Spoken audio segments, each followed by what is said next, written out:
हम पूरे जीवन को काम बना लेते हैं, तनाव बना लेते हैं। मैं सुनता हूं, लोग मेरे पास आते हैं, कहते हैं कि पिता बीमार हैं, उनकी सेवा कर रहे हैं, कर्तव्य है, ड्यूटी है।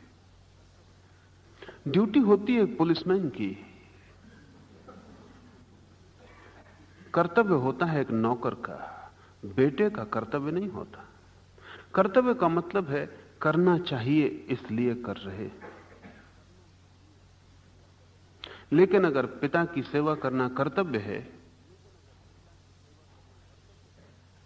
तो फिर सेवा एक पत्थर की तरह छाती पे पड़ जाएगी। और भीतर मन के किसी कोने में यह भाव अगर आना शुरू हो जाए तो यह मत समझना कि यह भाव कहां से आ रहा है कि यह पिता समाप्त हो जाए तो अच्छा। हालांकि आप कहेंगे कि यह बुरा विचार कहां से आ रहा है, यह नहीं आना चाहिए, आप इसको प्रकट भी ना करेंगे।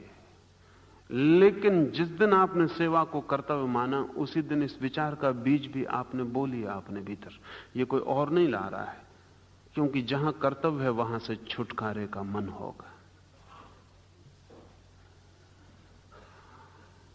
लेकिन पिता की सेवा अगर कर्तव्य ना हो तो बोझ नहीं होगी।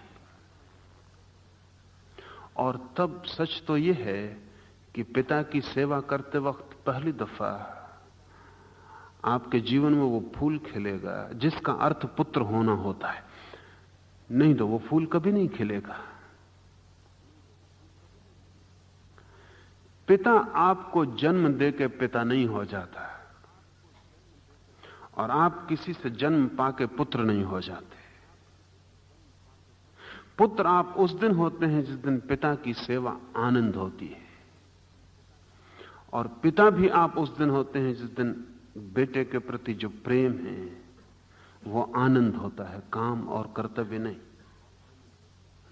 जीवन में जो भी श्रेष्ठ है वो निसर्ग से खिलता है, और जीवन में जो भी कचरा, जिसको लाओस से कह रहा है तलछट कचरा, फोड़े की भांति घाव जो बन जाता है, वो सब तनाव से पैदा होता है। और हम जो भी करते हैं वो सब तनाव है। हमारा पूरा जीवन एक लंबी यात्रा है, एक तनाव से दूसरे तनाव पर। इसलिए मौत हमारे जीवन की पूर्णता नहीं है, केवल समाप्ति है। अन्यथा अगर एक आदमी का जीवन विकसित हुआ